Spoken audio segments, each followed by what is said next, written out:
係各位網友嗱，首先我俾個公仔大家睇下先。我覺得呢個公仔好靚喎，呢個公仔好靚喎。你估係點得翻嚟嘅咧嚇？呢個毀滅之刃嚟嘅，毀滅之刃係夾公仔夾翻嚟嘅，個盒喺呢度。我中意呢個公仔，當然就唔係我夾啦，叫人幫我夾。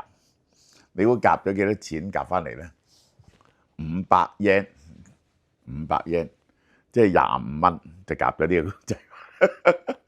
夾公仔就天才嘅，當然唔係我啦咁。係好啦，嗱，我繼續同大家講講呢個釋永信嘅事。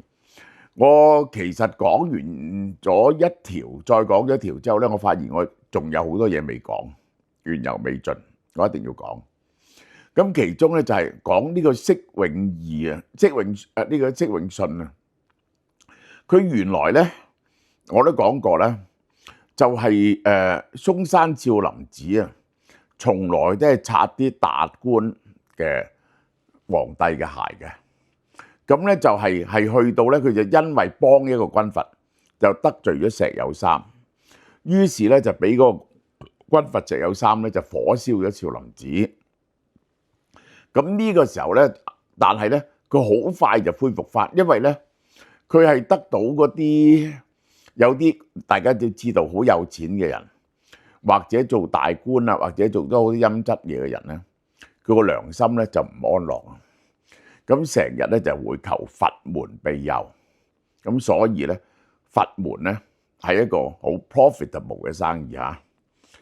咁佢咧就係去到呢一個民國嗰陣時咧，佢仲有1000畝田啊。咁咧就係有100-200個和尚咁啦。咁大家梗係知道，到咗解放嗰陣時，梗係大鑊啦。呢啲係土豪，毛澤東話呢啲根本就係惡霸土豪，欺凌啲百姓。俾啲田人哋耕，又走去調戲人哋啲婦女啊，即係咁樣。人哋唔交租又去打人啊，喐下都做啲咁嘅。於是咧就將佢啲紙咧，佢個資產咧全部攞走晒。攞走晒之後咧，去到呢個釋永信啊，佢16歲上山嗰陣時嘅少林寺係點咧？剩翻10幾個和尚喺度，都係骨瘦如柴啊，面無人色，啲牙頂都冇晒，落雨咧係漏水啊，係咁凄涼啊！咁佢咧，佢師傅啊，就係咧，因為燒煤啊，俾啲火花彈到啊，2隻眼咧係喪失咗80%嘅視力嘅。哇！佢師傅咧〜即係嗰種慳法啦，因為佢嗰時真係好慘好慘。咁咧就係佢師傅咧就係落山啊，係行嘅，係全程行嘅，係搭3毫子巴士都唔捨得嘅，2-3毫子巴士都唔行去呢一個開封，行去呢個登州，行去呢個鄭州，不停咧要去上訪，就係講點樣可以即係幫少林寺求情啊，求啲政策啊。咁咧就係嗰啲和尚咧就剩翻10幾畝薄田俾佢哋，嗰啲都係貧瘠嘅田。嗰啲和尚咧就自己落田嗰度耕田，先至有飯食嘅。咁釋永信入隊咧，呢個人咧係好識做嘢㗎。咁佢咧就跟佢師傅佢咧就係師傅身邊最親近嘅一個人，佢服侍得個師傅咧就好妥當。咁佢就一日跟住佢師傅嘅眼將近盲咁滯，咁所以好多嘢咧都交俾佢做佢師傅咧就帶佢落山，佢話佢師傅咧出去咧就淨係整20幾個燒餅袋住嘅啫。乜嘢錢都冇，行落山去鄭州。最嚴重嗰時咧，佢仲要上北京，去北京嗰啲佛教會嗰度佛教協會嗰度去求人哋即係幫助呢個少林寺求政策。佢師傅咧去到北京咧，去北京要搭火車嘅，唔可以行去嘅，永遠都係住喺火車站附近嘅一間寺入邊，係瞓喺個大堂入邊，擺咗隻就好辛苦。咁呢個釋永信咧就頂佢唔蒲，就走去咧佢師傅，話嗰間寺咧就執咗啦，咁佢師傅先肯住旅館嘅，係一個咁樣嘅人。好啦，嗱，我哋要講少林寺嗰陣時咧，因為到咗改革開放啦嘛，佢上山嗰陣時咧就已經係改革開放80幾年，咁佢咧就係，所以佢師傅先至不停去少林寺嗰度，咪代表少林寺上去求政策，開始咧就有翻啲人。改革開放以後咧，就上去少林寺嗰度咧燒香啦。但係燒香啲錢咧就冚唪唥係俾嗰個當地政府收晒，佢哋斗零都冇，依然係窮到喊嘅。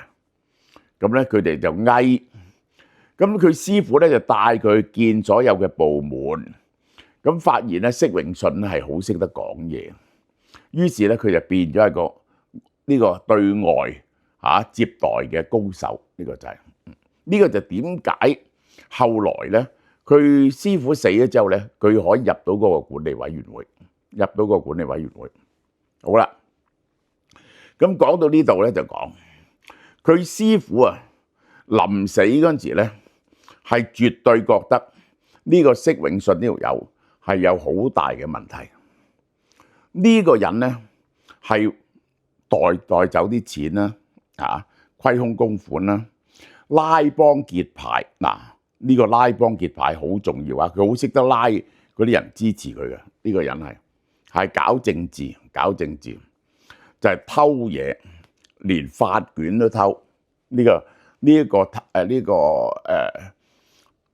啲佛門啊，呢個藏經閣嗰啲要點都偷，就要趕佢出師門。呢個咧就叫簽單。好啦，咁結果佢師傅咧過咗身之後咧，佢哋就整咗個管理委員會。嗰陣時咧，佢師傅咧翳到啊，有10%、20%啊啲門券收入就要歸佢哋。佢哋要接待好多上嚟少林寺嘅人啊。咁咧，佢發現咧嗰班和尚完全唔識得做嘢。佢師傅嗰陣時咧，佢哋推咗第2個人出嚟，就係做名譽呢一個掌門嘅，就係方丈嘅，就叫釋德禪。但嗰啲人咧就真係念經嘅人，唔識得處理事。於是咧，佢哋又揾翻釋永信翻嚟，本來已經簽咗單，而佢咧就搞咗好耐，就入咗呢個行政委員會，佢嘅權力咧就越嚟越重。嗱，佢咧就立咗個好大嘅功勞，就係呢個人咧嗰陣時又要講翻個古仔喎。嗰陣時少林寺嗰部戲出咗，哇！喺少林寺一夜之間多咗5倍人上去，於是釋永信立嘅一個大功勞係乜嘢嘢咧？就係佢組織個武僧團去周圍全世界宣傳呢一個係於是就更多人嚟啦。咁於是咧就首先又整呢個武術學校啦，又登記咗少林寺啦，邊個用少林寺嘅名都要俾錢啦。然後就係嗰個門券啊，主要都係地方政府嘅，就分咗啲俾佢哋。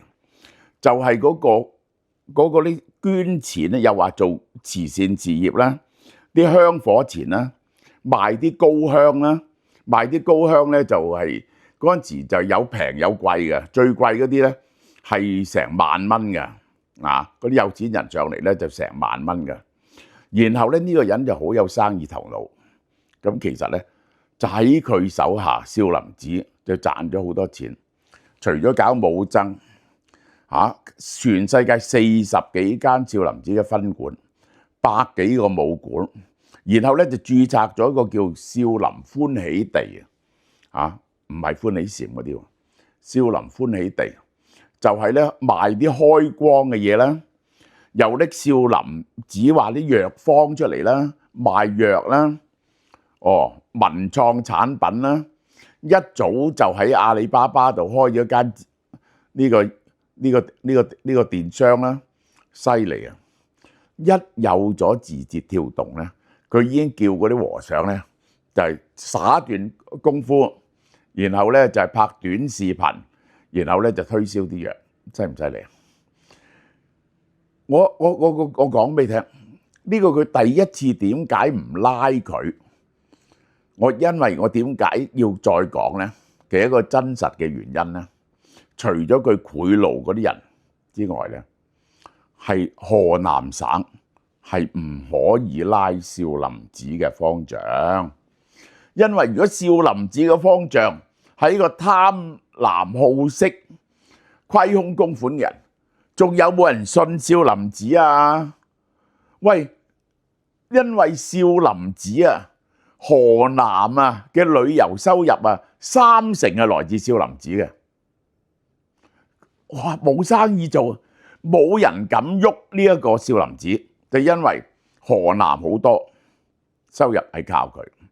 好啦，第二一做咗落嚟，佢係少林寺方丈，如果佢又好色，又呢個虧空公款，係咪成個呢一個佛門都係大鑊咧？嗰啲寺仲有寺廟，仲有冇人信咧？寺廟冇人信，佛教嗰個委員會、佛教管理嗰個嘢係咪要孭鑊咧？然後嗰啲宗教嘅體面冇晒，我問你啊，統戰部係咪要負責咧？即係共產黨係要咁樣諗嘢嘅，唔可以揭穿呢啲咁樣嘅嘢，因為咧佢要繼續，你哋繼續去去對呢個嗰啲和尚啊，對嗰啲寺廟啊作出貢獻，好多係旅遊景點嚟噶嘛，你要明白，唔可以將呢樣嘢咧揭穿，呢個就係其中起碼一部分理由。當日係點解件事可以冚到落嚟？我哋要補充呢件事。第二點咧，我仲要補充一點啊，就係咧，佢話呢一個，佢話佢嗰啲排場之犀利啊！呢一個佢點樣犀利法咧？佢身上着嗰件袈裟咧係18萬嘅，係一件好貴嘅雲錦袈裟。雲錦袈裟係點咧？係用好薄、好輕、最輕嘅絲、最幼嘅絲嚟到織成，係好多手工而修成嘅18萬。然後咧，佢攞嘅佛珠入邊咧係有奇楠佛珠，有呢個小葉紫檀，有黃花梨。佢淨係佢攬嗰啲佛珠啊，係過千萬嘅。最有台型嘅一件事，我講俾你聽係點啊？佢有一次啊，有一笪地方開光啊，佢就去，咁咧就係嗰度咧就唔準着鞋嘅。咁佢入去咧就除咗鞋，咁入到去就見到其他嘅貴賓，佢同嗰個人講嘢。嗱，呢篇嘢係嗰個同佢講嘢嗰個人講嘅。佢話咧，佢一路同佢講嘢，咁到散嗰陣時咧，落緊雨啊，忽然間落緊雨。佢咧就行出嚟，釋永信行出嚟，行到門口嗰陣時咧，佢一第二隻腳將近到個門口嗰陣時咧，就有人幫佢着緊鞋。釋永信咧係繼續同佢傾緊偈，若無其事，着完一隻就着第二隻，再行出嚟就立即有人喺前面同佢擔把遮，然後仲有一個人喺前邊開路。佢話：我未曾見過有人咁有排場嘅，呢個係因為咧，即係釋永信一路同佢講嘢咧，係完全冇任何停頓嘅。行雲流水，呢個就好似呢一個許家印咁。許家印我都講俾你聽幾有型㗎啦。冬天着件大褸，我講過啲故仔嗰啲講一次，一入去室內咁蹬一蹬個膊頭，後邊即刻有人幫佢攞件大褸，唔使表，即刻有人接咗件大褸走，由佢隻手一整，立即有支點好嘅雪茄，食完佢食完2啖，攞支雪茄，立即有人攞起手出嚟，俾佢篤熄個雪茄，攞走個雪茄。佢嗰種有型法啊，釋永信就係咁有型。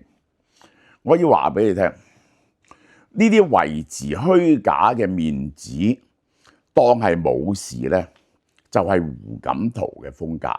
呢啲咧就叫做不折騰，凡事咧都係保持和諧。呢啲咁嘅醜惡嘅嘢咧就唔可以顯出嚟。但係而家係習近平啦，習近平根本唔 care 你佛教仲有冇面，唔 care 你河南旅遊有幾多錢，呢個係習近平係唔 care 嘅。佢絕對唔能夠容忍喺佢嘅手下有啲人走去見教皇，見呢一個伊斯蘭教啲人，又唔能夠容忍有人有咁大嘅聲望嚇走去國際同人哋接軌，又唔能夠容忍你哋攞佢啲人民咁多錢。我要話俾你聽，呢個咧係冇得傾嘅。呢班咧宗教嘅人啊，主要係佛教，嗰啲字咧係好有錢嘅。靈隱寺啊，上次杭州問佢借，係借10億8億咁借嘅。你話而家國家咁窮，梗係要劏佢哋啦，係咪？係啦，講開就講下，我哋嗰個俾1年50蚊嘅優惠咧，就仲有到31號咧，就真係截止嘅。有段時期咧唔會恢復嘅。咁最近嗰個 NVIDIA 即係升到咧，我唔信啊！真係接近180蚊嚇。咁呢個 Palantir 咧就170幾蚊，170蚊。咁係點咧？跟住落嚟啊，究竟我對 Tesla 嘅策略係點咧？我一翻去台灣就會俾一個詳細嘅報告大家。我係預備咧喺 Tesla 身上係投注我有史以來呢生人最多嘅錢落去呢幾隻股票入邊，好嘛？呢段講到呢度。韓國哈廉人參雞湯，點解夏天要食參呢？嗱，春夏養陽，秋冬養陰，所以夏天食高麗參有助提升陽氣，促進流汗，以熱治熱，帶嚟健康嘅調理結果。韓國哈廉人參雞湯嚴選原隻嘅新鮮土雞，配合7大健康韓國食材：糯米、人參、蒜、紅棗、洋葱、薑、海鹽，100% 原汁原味。每包800 gram，含有72 gram 嘅優質蛋白質，脂肪即係2.5 gram 啫。一個人份量咧絕對夠食，食唔晒嘅。其實咁大包湯買1送1，69蚊2包，優惠期7月1號到31號，門市及網上都有優惠嘅。